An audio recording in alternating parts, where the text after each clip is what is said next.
นี้ก็เป็นครั้งแรกก็ได้เห็นนะครับเป็นการเชิญชมอนุโมทนาบุญศรัทธาญาติโยมที่ได้มาร่วมงานปฏิบัติธรรมเมื่อคืนในคณะเพิ่มกัน50กว่าคนแต่ตอนนี้กันประมาณ30ก็ถือว่ายังหลายอยู่เนาะถ้าเปรียบเทียบกับพระอาตมายังหลายคนอยู่เนาะอนุโมทนาบุญทุกคนเนาะวันนี้เราก็ได้มาปฏิบัติธรรมในช่วงเช้าสภาพแบบแต่เช้าอาจารย์ได้ตีคองเปลี่ยนสัญญาณ3 โมงปกติเช้าก็เป็นกระโดดเพิ่มเนาะขึ้นมาหาไปกันมือตื่นจังใดเนาะคือมาอาจารย์มาหานั่งทานจังใดรวมกันสิไตเทียนกันไหนทุกระวังด้วยมีแต่เฟืองเนาะอย่างเสริมคนกันรับปะมีแดงอยู่บ้านนัทนาไตไฟเป็นละไมโบหูเด้บางคนยังขาดสติยังขาดสติ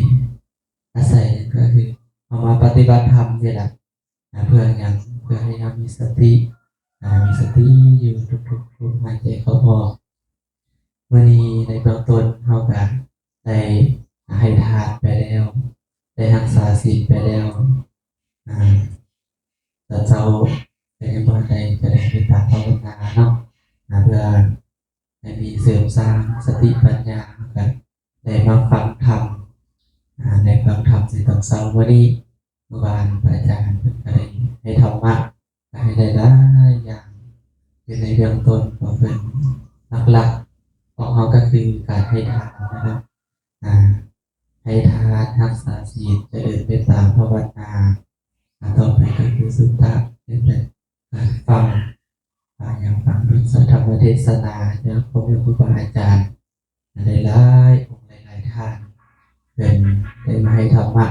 แต่ละองค์แต่ละท่านเป็นการมีธรรมะในแต่ละคน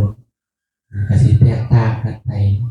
เดี๋ยวตามมากันเบาไทยเบาไทยเบาลาวกับคือเข้าใจเนาะเข้าใจเนาะให้เบาไทยกับพูดไทยไม่ค่อยเก่งเบาลาวเนี่ยนะขอไทยนะครับขอโทษขออภัยคือในงานปฏิบัติธรรมนี้การเพื่ออย่างเพื่อเสริมสร้างสติดังสติปัญญาให้เราใส่ในการใช้ชีวิตของเราอย่างมีความสุขธรรมะในทางที่พระพุทธองค์ได้ตรัสไว้ให้รู้ในอริยสัจสี่ทุกข์สมุทัยนิโรธมรรคทุกคนมีความทุกข์ปวดร้อนทุกคนมีความทุกข์ด้วยทุกคนมีแต่ทุกข์หลายหรือว่าทุกข์น้อยนะครับพญาพุทธะทุกในทีโพยังโพโททั้งใจลังเพื่อเป็นคือไฟลุกล้นทนหอนลังเพื่อเป็นคือหนามหน้าละกะหอมเดือดลังเพื่อเป็นคือหนามแล้วไม่เสียแพง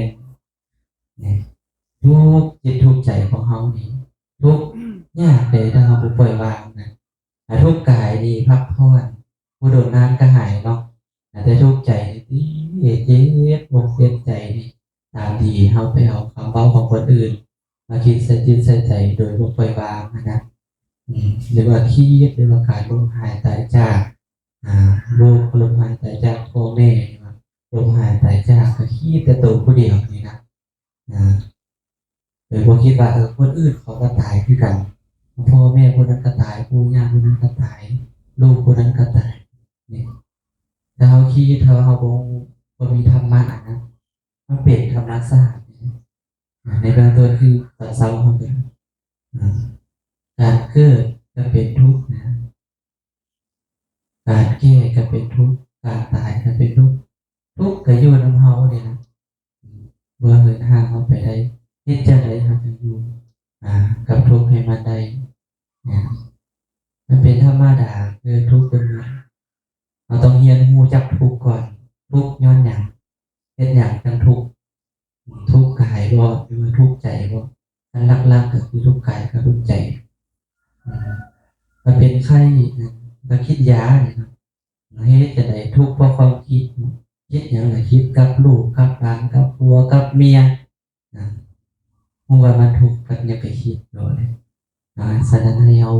รู้จักการปล่อยวางรู้จักทุกข์เหตุของการทุกข์เนี่ยอืม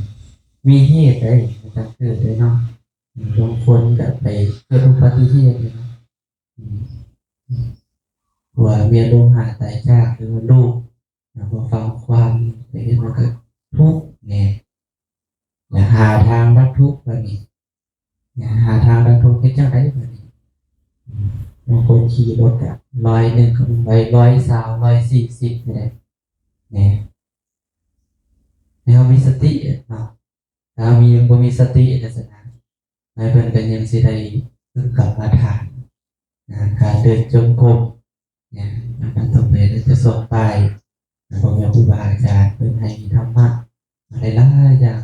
ให้มีสติทุกๆบาทกล่าวบ่ว่าจะยืนจะนั่งจะนั่งจะนอนมีสติสัมปชัญญะหูเมื่อคิงไม่ได้หายใจลมหายใจก็ดึงให้เบิ่งมีสติสันติหายใจเข้าไปหูหายใจออกไปหูเข้ายาวไปหูยาวออกยาวก็หูก็ออกยาวเข้าสั้นให้หูจากเข้าสั้นออกสั้นให้หูจากสั้นมีสติอยู่ตลอดอย่าประมาทเลยนะในสติอย่างที่ว่านี่นั่งไหว้พระอยู่คิดนี่ไปทางอื่นนะคิดไปอืมคิดไปโอ้อื่นจะเฮ็ดจังไดเนาะอืมเดี๋ยวนั่งสมาธิแล้ววันนี้เราได้ไปเฮ็ดค้าไปขายมันสิเห็นดอกเนาะถ้าเรานั่งสมาธินี่หลักๆคือเกิดจากอดีตเลยเกิดอดีตก็คิดไปหาอนาคตแล้วคนอื่น อย่างมื้ออื่นสิเฮ็ดจั่งใดสิอยู่ฮอดมื้ออื่นบ่เนาะหนาวปานนี้มาปฏิบัติธรรมกันคือหนาวนี่สิมีป้าบ่ก็มีหลายคนได้เนาะก็มีบางคนก็มีบางคนอยู่ฮอดอยู่ไดไปสร้างการอนุโมทนาบุญเนาะแต่สำคัญก็คือให้เราอยู่กับปัจจุบันอืมอดีตอนาคตอดีตเป็นสิ่งที่ผ่านมาแล้วอนาคตเป็นสิ่งที่มาบ่ถึงปัจจุบันเราเฮ็ดหยังเรามาปฏิบัติธรรมฟังธรรมเราต้องตั้งจิตตั้งใจเด้อถ้าเราบ่ตั้งจิตตั้งใจฟังนี่เราสิบ่รู้บ่เข้าใจคือว่าได้เว้าวันนี้เบื้องต้นในเรื่องก่อนต้องฟังให้หลายฟังแล้วก็ชื่อบ่ได้ก็ต้องถามบ่ได้ก็จดไว้บางคนนี่เฮาเกะสลักการมาแล้วนี่